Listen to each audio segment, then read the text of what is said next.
Ankstesnėje bekelės garažo serijoje 2003 metų Lincoln Navigator paruoštas kelionė į automobilių dailinimo, vadinamojo tuningo dirbtuves. Sumontuota gražuolė auksaspalvė gervė, pakabos oro pagalvės. Dabar galėsime gerą mėnesį ilsėtis. Bekelės garažo rubrikoje estafetę perduodame stiklo ir anglies pluošto dievams.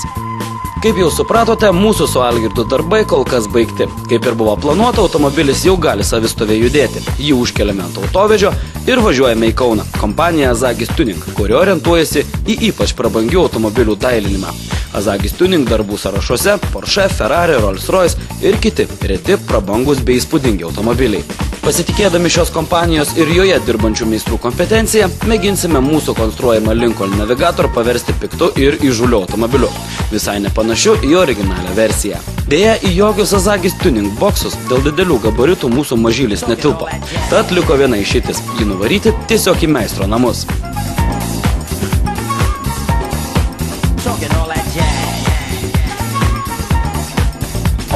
Na štai pagaliau mes atgabename savo automobilį į Kauną. Šalia mane stovi kompanijos Azagis Tuning vadovas Andrius Šerkšnas. Na ir Andriau, taip tiesiai šviesiai, ar labai jau tragiškas tas automobilis, kurį mes čia atgabename, ar įmanoma čia ką nors padaryti iš viso šio laužo, kadangi mes tikrai ne specialistai ir negalime kažką tai daug pasakyti ir pakomentuoti.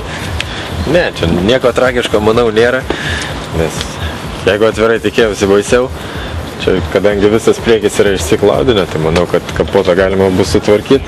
Čia aišku, dėl radiatoriaus, dėl visko, ko gero, kadangi naujas radiatorius netilps, tai reikia šiek tiek pakoreguoti.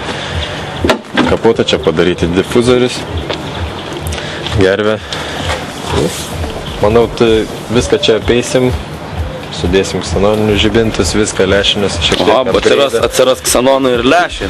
O kaip, bet briedžias ir gandrus vaidyti.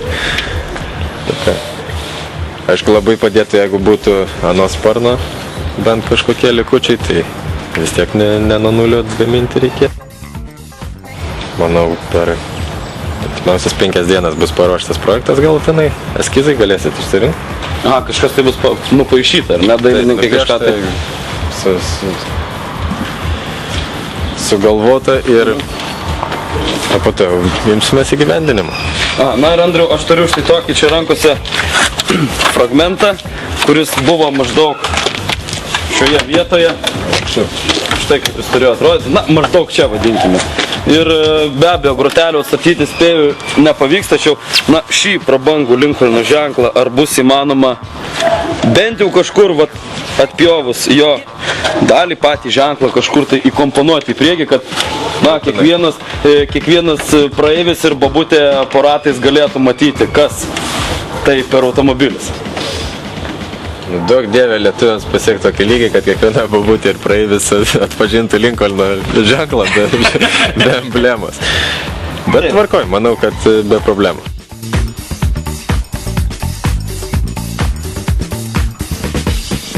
Man kaip mechanikui įdomu netgi taip, kaipgi vis tik tai daromi tie sparnai iš stiklo pluošto, kaip visą tai vyksta, kokia technologija. Aš matau, čia yra aplipdytas kažkas, tai gal trumpai paaiškinti.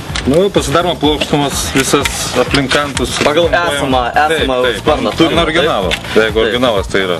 Tai paskui atskirai darosi visos pridėtinės detalytės. Kiek įmanoma, jų kuo daugiau, kad varžtais visi susuktų. Kad susikabintų, nebarškėtų. Išeina visas originalas kaip iš gamyklos. Tai čia bus kaip matrica, taip? Taip, bus matrica, paskui tiek, kad bus daug lengvesnis nei kad originalas. Čia NSX yra aliuminis, taip lengvas, bet kada galima iš anglies pluoštų padaryti. Dar lengvesnis išgauti. Galima beleką išgauti. Ir paskui iš tos matricos galima tiesiog klijuoti ne vieną sparną daryti. Galima 100 padaryti. Sportui labai atsimoka. Sportui verta tai daryti. Tai žodžiu, jūs kaip tuningo firma, Andriau, tai ne tik reiškia kažkokiems, tai kaip mes, gal daugiausiai iš viso sportui darote. Ar kažkas tai for fun, kaip sako, svarbiausia pasivažinėti kažkam tai gražiai. Mercedesai darosi dėl grožio. Reiškia visi savai paina iš proto.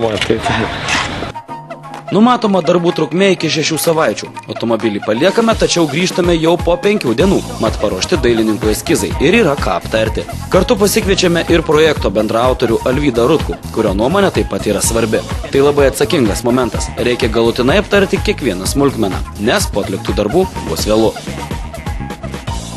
Projektą nupiešta iš tikrųjų atrodo, kad labai efektingai ir įspūdingai. Taip, efektingai, įspūdingai. Kai kuriuos štriukus reikėtų pakeisti dėl praktiškumo, ką aš manau visureigių prasme, turėtų būti atidengta gervė, turėtų būti čia pačioje apsauga plasmasiniam detalėm, metalinis vamzdis daugiau išreikštas, ir priėjimas prie kablių, kur Ir būtinai turėtų čia lūpos dar čia atsirasti tie vadinami rolikai liaudėje, per kuriuos kreipiančiosios troso, kadangi jeigu čia jo nebus, tai visam šitam tuningui čia bus šakės greitai, labai greitai, po pirmo užkabinimo.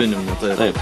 Ir be abejo, gervė tai yra šio automobilio priekio vienas pagrindinių akcentų, neskaitant šių įspūdingų grotelių, kurios čia nupaišytos. Ir be abejo, auksas spalva ir jinai turi būti didžiulė ir gerai matoma. Šiaip tai man labai patinka kaušė. Viskas super, labai gražiai. Aš manau, tai ko ir tikėjomės iš Azavio. O smulkmenų čia yra daugiau. Reikia išspręsti šviesų klausimą, mat pagal kelių eismo taisyklės privalomi priešrūkiniai žibintai, gabaritai ir posūkiai privalo atitikti Europos standartus. Kadangi automobilis amerikietiškas, viską reikės pakeisti. Diskusijų čia daug. Ir apie variklio dangčio fiksatorių, ir apie ratus, ir apie arkas. Žodžiu, prasidėjo tikras debatų šou. Kitas, aišku, sakykime nuo šito varžto. Jo, sakykime nuo šito vaikų šitos visas turi būti gervės. Kita va šėleriuką, na? Taip.